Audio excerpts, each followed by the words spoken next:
నమస్తే welcome to Telangana express నేను సాయి మాధవి బులెటిన్ల ముందుగా హెడ్లైన్స్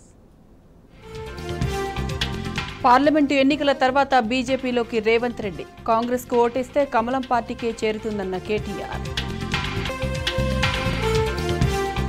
మగాడివైతే 2 లక్షల రుణమాఫీ అమలు చేయి కాంగ్రెస్ పార్టీకి బొంద తవ్వేది ఆడబిడ్డలేనన్న కేటీఆర్ కరువు వ్యవసాయంపై ఇప్పటికైనా ప్రభుత్వం చర్యలు తీసుకోవాలి సీఎం ఢిల్లీ పర్యటన మాని కరువు పర్యటన చేయాలన్న జగదీష్ రెడ్డి 200 యూనిట్ల లోపు వాడితేనే zero bill స్పష్టతనిచ్చిన deputy CM ఖట్టి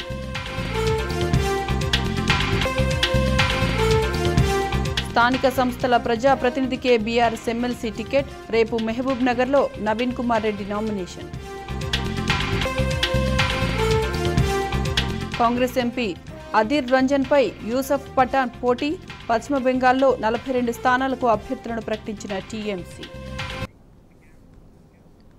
Telangana మలిదశ ఉద్యమానికి ఊపిరిపోసింది కరీంనగర్ జిల్లా టీఆర్ఎస్ ఆవిర్భావం తర్వాత నిర్వహించిన సింహగర్జన సభ మొదలు ఆమరణ నిరాహార దీక్ష వరకు అన్ని కరీంనగర్ గడ్డ నుంచే కేసీఆర్ ఆరంభించారు అందుకే ఈ ప్రాంతం కేసీఆర్కు సెంటిమెంట్ ఇప్పుడు మళ్లీ 10 ఏళ్ల తర్వాత ఉద్యమాల పురటిగడ్డ నుంచే మరోసారి జంగ్ సైరన్ మోగించబోతున్నారు తెలంగాణ తొలి ముఖ్యమంత్రి కేసీఆర్ మార్చి 12న జరిగే భారీ బహిరంగ సభ నుంచి పార్లమెంటు ఎన్నికల సమర శంఖం పూరించబోతున్నారు కరీంనగర్ సభకు సంబంధించి మరిన్ని వివరాలు మా ప్రతినిధి వేణుగోపాల్ అందిస్తారు 2001 అంటే సమైక్య రాష్ట్రంలో తెలంగాణ రాష్ట్రం కష్టాలు నష్టాలు చవిచూసిన నేపథ్యం నీళ్లు లేవు నిధులు లేవు నియామకాలు లేవు ఈ నేపథ్యంలోనే కేసీఆర్ తెలంగాణ రాష్ట్ర సాధనే లక్ష్యంగా ఒక ఉద్యమ బాట పట్టినటువంటి నేపథ్యం జలదృశ్యం నుంచి స్టార్ట్ అయినటువంటి ఈ ఉద్యమం ప్రస్తుతం మనం ఎట్టి పరిస్థితుల్లో తెలంగాణ రాష్ట్రమే లక్ష్యంగా కేసీఆర్ తెలంగాణ రాష్ట్రాన్ని సాధించిన ఒక దిశతో ముఖ్యంగా కరీంనగర్ ఉద్యమాల కిల్లా కరీంనగర్ జిల్లాకు సంబంధించి చూసుకుంటే ప్రస్తుతం మనం చూస్తున్నటువంటి ఈ గ్రౌండ్ ఎస్ఆర్ఆర్ కళాశాల గ్రౌండ్ అంటే ముఖ్యంగా కేసీఆర్ కి సెంటిమెంట్ ఉన్న జిల్లా కరీంనగర్ జిల్లా ఒకటైతే నాటి తెలంగాణ ఉద్యమ స్ఫూర్తి కూడా ఇక్కడి నుంచే స్టార్ట్ అయిందని చెప్పాలి ఉద్యమం మొదలు కరీంనగర్ జిల్లాలో అనువనువున గ్రామాన పట్టణ కావచ్చు ప్రతి చోట నుంచి కూడా ఒక పిలిపించినటువంటి కేసీఆర్ పిలుపు మేరకు సింహ గర్జన సభ రాష్ట్రంలోనే ఒక సమైక్య రాష్ట్రానికి ఉన్నటువంటి ముఖ్యమంత్రులకు వణుకు పెట్టించిందంటే మనం అర్థం చేసుకోవచ్చు తెలంగాణ రాష్ట్ర సాధన కోసం ప్రజానీకం కేసీఆర్ కు ఏ విధంగా మద్దతు ప్రకటిస్తుందో దానికి ప్రత్యక్ష నిదర్శనం ఈ ఎస్ఆర్ఆర్ కళాశాల గ్రౌండ్ అనే చెప్పాలి ఈ నేపథ్యం ఒక ఎత్తైతే మరోవైపు తెలంగాణ రాష్ట్రాన్ని సాధించిన తర్వాత కూడా ఇదే సెంటిమెంట్ ఉన్న జిల్లా కరీంనగర్ కి మొట్టమొదటిసారి సీఎంగా వచ్చినటువంటి నేపథ్యం ఒక ఎత్తని చెప్పాలి మరోవైపు చూసుకుంటే ఈ రోజు ముఖ్యంగా తెలంగాణ రాష్ట్రం వచ్చిన తర్వాత ఒక ఎత్తైతే ఈ రోజు 12న కరీంనగర్ కథనబేరి ఒక ముఖ్య కార్యక్రమం చేపట్టిన నేపథ్యంలో కేసీఆర్ గారు ఇటు వస్తున్న నేపథ్యం ఒక ఎత్తైతే ఈ సభకు సంబంధించి చూసుకుంటే నాటి ఉద్యమ స్ఫూర్తి ఒక ఎత్తైతే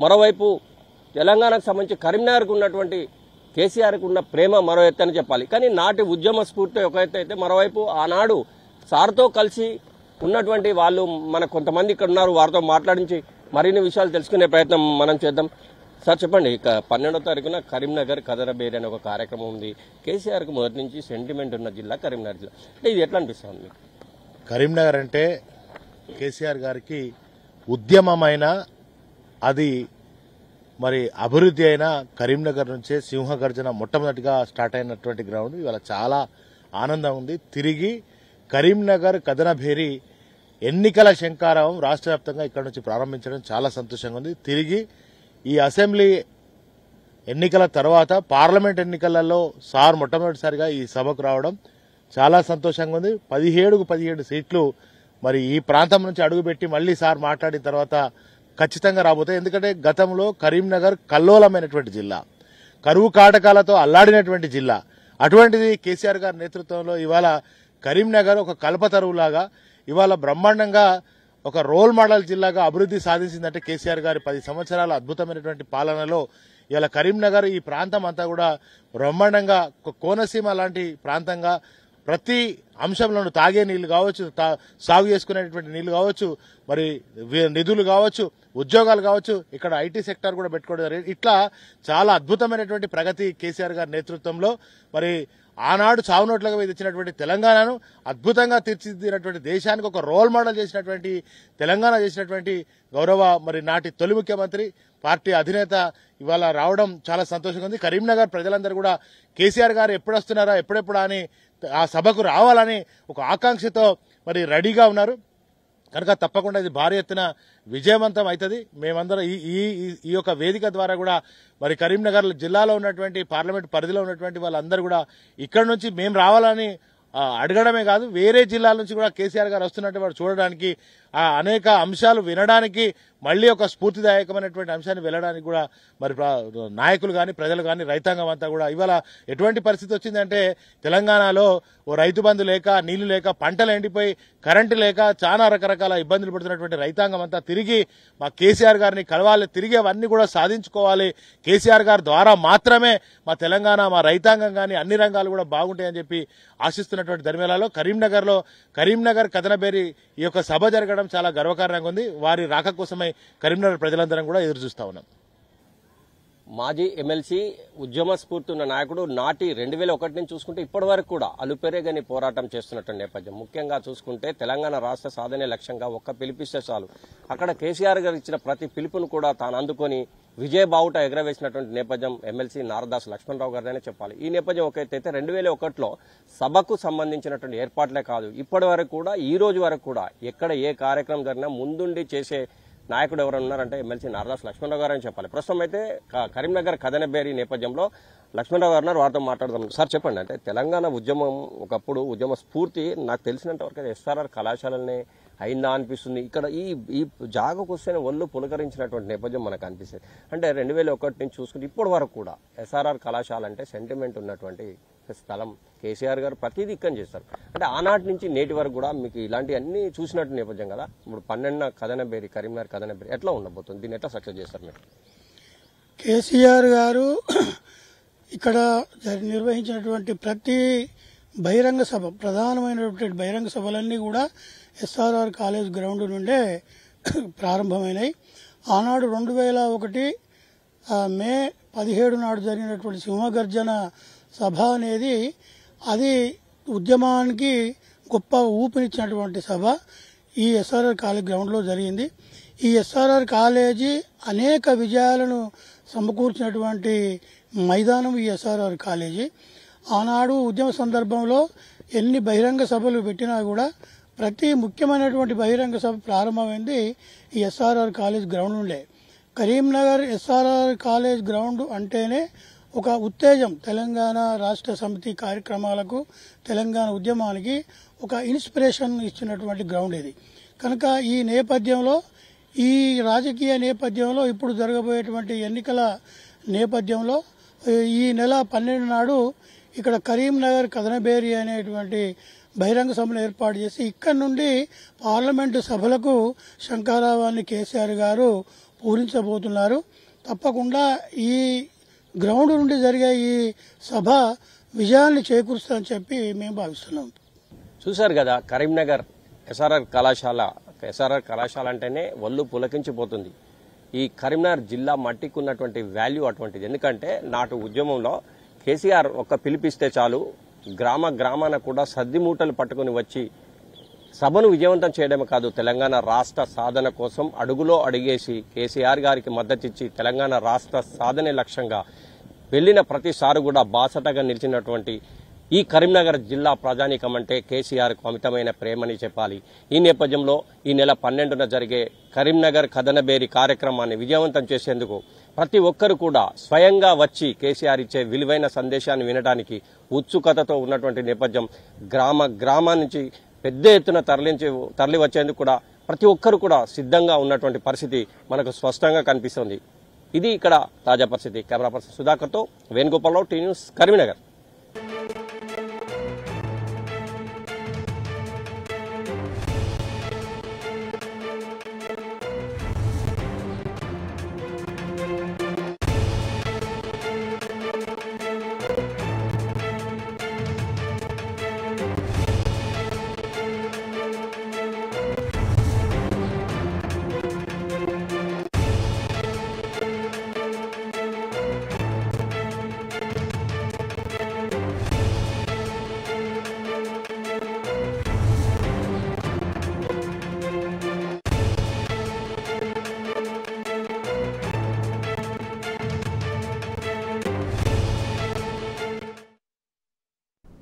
జహీరాబాద్ పార్లమెంటు నియోజకవర్గ పరిధిలోని ముఖ్య నేతలతో బీఆర్ఎస్ అధినేత కేసీఆర్ సమావేశమయ్యారు.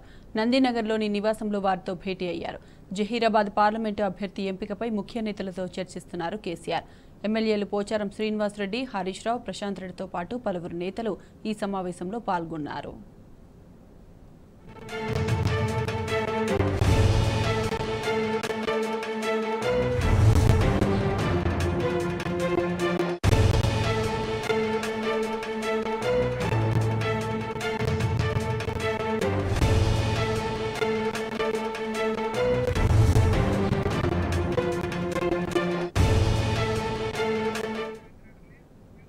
జహీరాబాద్ పార్లమెంటు నియోజకవర్గ పరిధిలోని ముఖ్య నేతలతో బీఆర్ఎస్ అధినేత కేసీఆర్ సమావేశమయ్యారు. ఇదే అంశానికి సంబంధించిన పూర్తి అప్డేట్స్ మా ప్రతినిధి వంశీ అందిస్తారు. వంశీ, చెప్పండి.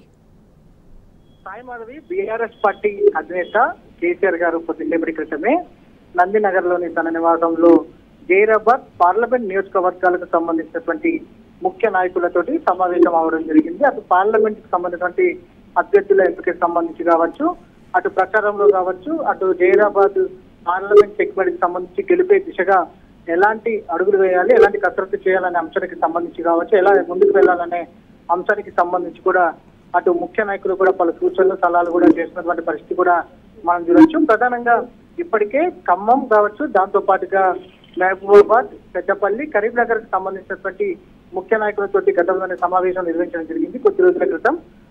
ఇప్పటికే వారికి సంబంధించిన అభ్యర్థుల పేర్లను కూడా ప్రకటన చేసినటువంటి పరిస్థితి కూడా మనం చూస్తా ఉన్నాం. ప్రజెంట్ నందినగర్ లోని వారి నివాసంలో జహీరాబాద్ కు సంబంధించినటువంటి పార్లమెంట్ సెగ్మెంట్ కు సంబంధించినటువంటి ముఖ్య నాయకులతో సమావేశం కొనసాగుతా ఉంది. Sai Madhavi. Right Vamshi, thank you.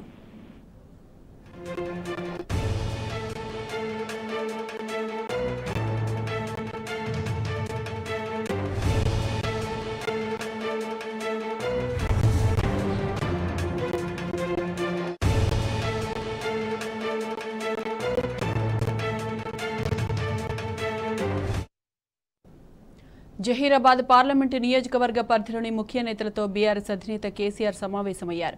నందినగర్లోని నివాసంలో వారితో భేటీ అయ్యారు. జహీరాబాద్ పార్లమెంటు అభ్యర్థి ఎంపికపై ముఖ్య నేతలతో చర్చిస్తున్నారు కేసీఆర్. ఎమ్మెల్యేలు పోచారం శ్రీనివాసరెడ్డి, హరీష్ రావు, ప్రశాంత్ రెడ్డితో పాటు పలువురు నేతలు ఈ సమావేశంలో పాల్గొన్నారు.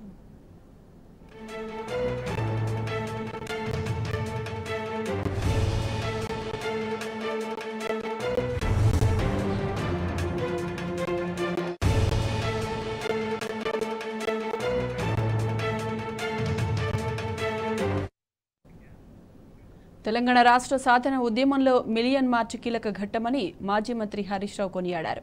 ప్రపంచ ప్రజా ఉద్యమాల సరసన తెలంగాణ ఉద్యమాన్ని నిలిపిన ప్రజా విప్లవం అంటూ కీర్తించారు. నిర్బంధాలు, అరెస్టులు, దిగ్బంధాలను అధిగమించి జలమార్గం ద్వారా పడవలో వచ్చి మిలియన్ మార్చిలో పాల్గొన్న నాటి సన్నివేశాన్ని స్మరించుకుంటూ ట్వీట్ చేశారు. మిలియన్ మార్చి జరిగి నేటికి 13 ఏళ్లైనా ఇంకా కళ్ల ముందు కదలాడుతూనే ఉందన్నారు. స్వరాష్ట్ర సాధనకు ఆనాడు తెలంగాణ ప్రజలు చూపిన తెగువకు, పోరాటానికి, ఉద్యమ స్ఫూర్తికి వందనమంటూ హరీష్ రావు ట్వీట్ చేశారు.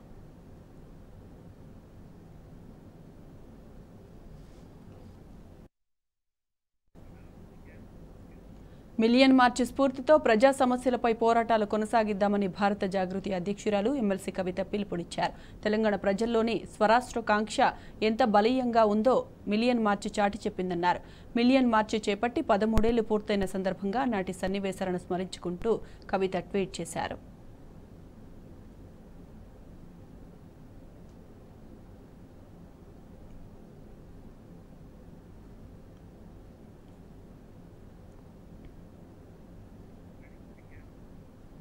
హనుమకొండ జిల్లా పరకాలలో బీఆర్ఎస్ కార్యకర్తల సమావేశం జరిగింది. పద్మశాలి భవనంలో పరకాల, నడికూడ మండలాల బీఆర్ఎస్ కార్యకర్తలతో విస్తృత స్థాయి సమావేశం ఏర్పాటు చేశారు. ఈ సమావేశంలో మాజీ ఎమ్మెల్యే చల్లా ధర్మారెడ్డి పాల్గొని కార్యకర్తలను ఉద్దేశించి మాట్లాడారు.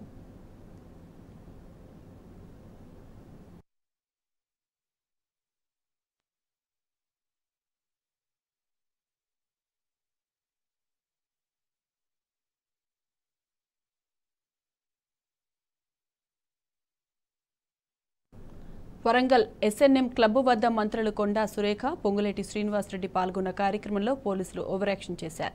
మీడియా కవరేజ్కు వచ్చిన జర్నలిస్టులను వరంగల్ సెంట్రల్ జోన్ డీసీపీ భారీ పరుష పదజాలంతో దూషించారు. మీడియాపై పోలీసుల దురుసు ప్రవర్తనపై జర్నలిస్టులు తీవ్రంగా మండిపడ్డారు. డీసీపీ తీరును వరంగల్ తూర్పు నియోజకవర్గ జర్నలిస్టులు తీవ్రంగా వ్యతిరేకించారు.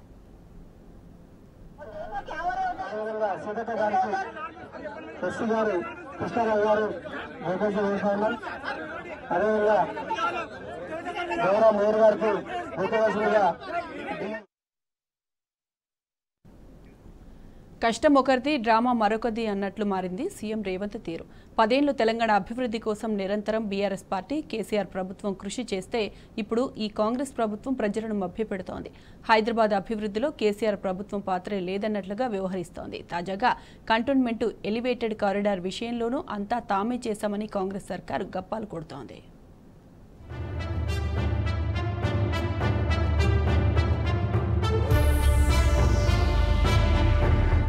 కంటోన్మెంట్ ఎలివేటెడ్ కారిడార్పై రేవంత్ సర్కార్ చేస్తున్న సర్కస్ మామూలుగా లేదు.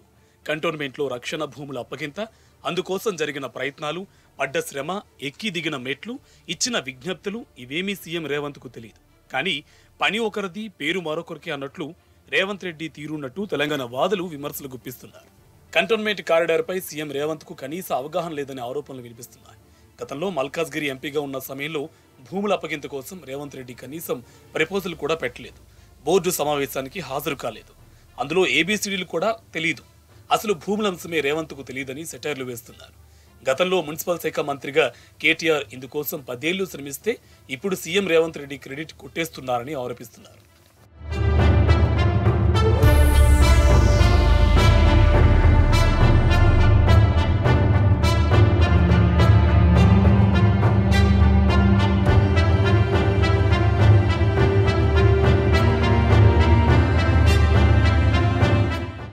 ఎలివేటెడ్ కారిడార్ సృష్టికర్త ఎవరో తెలియకుండా సీఎం రేవంత్ రెడ్డి ఆరోపణలు చేయడంపై కూడా తెలంగాణ సమాజం మండిపడుతుంది.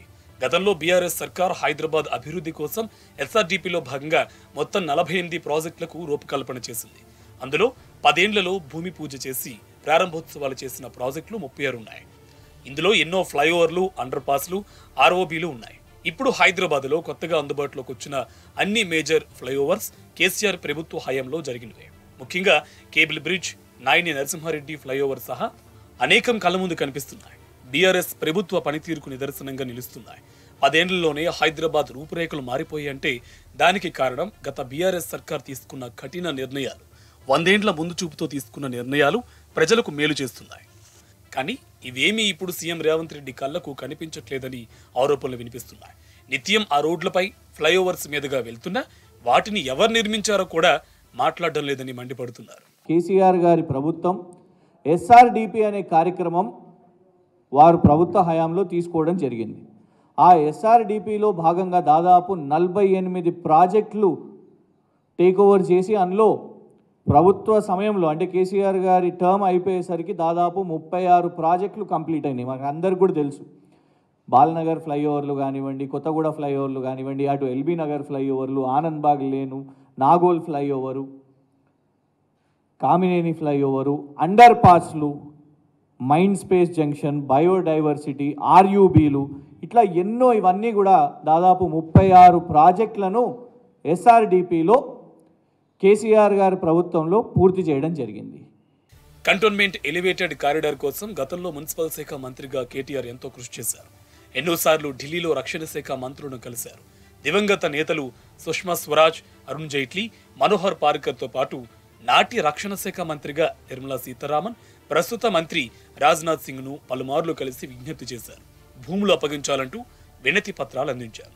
కంటోన్మెంట్ మినహా మిగిలిన హైదరాబాద్లో అభివృద్ధి జరుగుతుంటే ఆ ప్రాంతంలో కూడా డెవలప్మెంట్కు సహకరించాలని కోరారు. కంటోన్మెంట్లో భూములను కేటాయిస్తే దానికి నష్టపరిహారంగా డబ్బులతో పాటు అంతే మొత్తంలో మరో చోట భూములను కూడా కేటాయించేందుకు కూడా తమ ప్రభుత్వం సిద్ధంగా ఉందని ప్రతిపాదనలు చేశారు. కానీ ఆ ప్రయత్నాలు నత్తనడకన సాగాయి. చివరకు కేటీఆర్ చేసిన ప్రయత్నాలతో అసెంబ్లీ ఎన్నికలకు ముందు రక్షణ శాఖ భూములను ఇచ్చేందుకు ముందుకొచ్చింది. అనేక సార్లు చేసిన విజ్ఞప్తులతో రక్షణ శాఖ పూణే కంటోన్మెంట్ బోర్డుకు లేఖలు రాసింది. ఆ లేఖను పూణే బోర్డు సికింద్రాబాద్ కంటోన్మెంట్ బోర్డుకు పంపి అభిప్రాయం తీసుకుంది. అయితే ఈ మీటింగ్కు స్థానిక ఎంపీ అయిన రేవంత్ రెడ్డి ఆనాటి భేటీకి డుమ్మా కొట్టారు. అన్ని ప్రయత్నాలు అభిప్రాయాల తర్వాత ఇప్పుడు భూములను రాష్ట్ర ప్రభుత్వానికి రక్షణ శాఖ బదిలీ చేసింది. ఆగస్టు 4న ప్రపోజల్ అందితే ఆగస్టు 11న బోర్డు తీర్మానం చేసింది. ఆనాడే డబుల్ డెక్కర్ ఫ్లైఓవర్ నిర్మాణానికి గ్రీన్ సిగ్నల్ ఇచ్చింది. రాష్ట్రంలో ఎన్నికల షెడ్యూల్తో ఈ నిర్ణయం వాయిదా పడింది.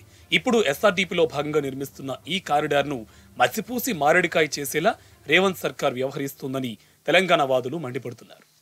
ఇది నిన్న అక్కడ శాంపుల్ డిజైన్ రిలీజ్ చేసిన చిత్రాలు మీరు గమనిస్తే కేవలం ఒక సింగిల్ స్కైవేగా సింగిల్ ఫ్లైఓవర్గా అక్కడ వేయడం జరిగింది. కానీ కేసీఆర్ గారి ప్రభుత్వం వాస్తవానికి ఇతర రాష్ట్రాలకు బృందాలను పంపించినప్పుడు ఒక డబుల్ డెక్కర్ ఫ్లైఓవర్ అంటే కింద మెట్రో మరియు మీద వాహనాలకు వెళ్ళడానికి డబుల్ డెక్కర్ ఎలాగైతే ఇతర రాష్ట్రాలకు మీరు గమనిస్తే గతంలో మేయర్గా ఇవాళ కాంగ్రెస్ పార్టీలో ఉన్న సోదరులు గతంలో మేయర్గా పనిచేసిన బొంతు రామ్మోహన్ గారు హెచ్ఎండి అధికారులు వాళ్ళందరూ ఇతర రాష్ట్రాలకు పోయి వీటిని స్టడీ చేసి కేసీఆర్ గారి ప్రభుత్వం ఈ ప్రణాళిక ఎలివేటెడ్ కారిడార్లో ఇటు డబుల్ డెక్కర్ స్కైవే వేయాలి, ఇటు మెట్రో మరియు వాహనదారులకు లాభమయ్యేటట్టు చేయాలి అని తెలంగాణ ప్రభుత్వం కేసీఆర్ గారి ప్రభుత్వం కృషి చేసింది. కానీ నిన్న మీరు గమనిస్తే మీకు ఎక్కడ కూడా ఇందులో మెట్రో ఫెసిలిటీ కనబడట్లేదు.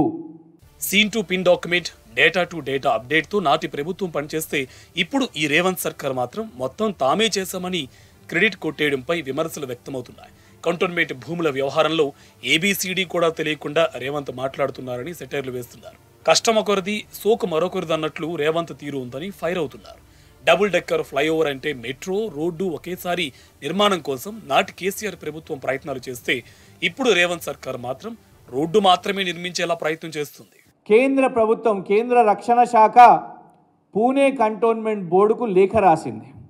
Pune cantonment board Secunderabad cantonment బోర్డుకు కేసీఆర్ గారి ప్రతిపాదనలను పంపి మీరు తీర్మానం చేసి పంపాలని ఒక ప్రత్యేక కంటోన్మెంట్ బోర్డు సమావేశాన్ని ఏర్పాటు చేశారు కేవలం ఈ రక్షణ స్థలాల విషయం మీదే.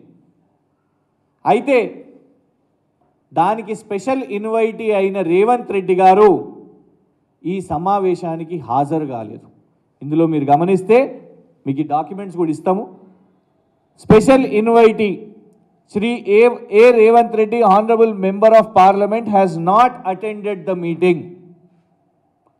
రక్షణ స్థలాల విషయం మీద 11 ఆగస్టు 2023న ఎందుకంటే కేంద్ర ప్రభుత్వం అప్పటికే సూత్రప్రాయంగా వాళ్ళు ఒప్పుకోవడం జరిగింది.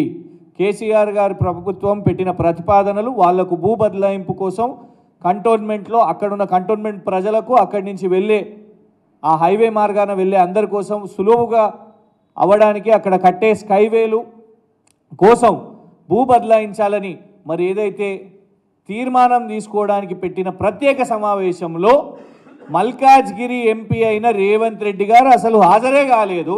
ఆయన ఇవాళ క్రెడిట్ దొబ్బేయాలని ప్రయత్నం చేస్తున్నాడు. సీఎం రేవంత్ రెడ్డికి పరిపాలనపై అవగాహన లేదు అనడానికి కంటోన్మెంట్ కారిడార్ అంశం కూడా ఓ ఉదాహరణని ప్రతిపక్షాలు ఆరోపిస్తున్నాయి. వి బులెటిన్ అప్డేట్స్. నమస్తే.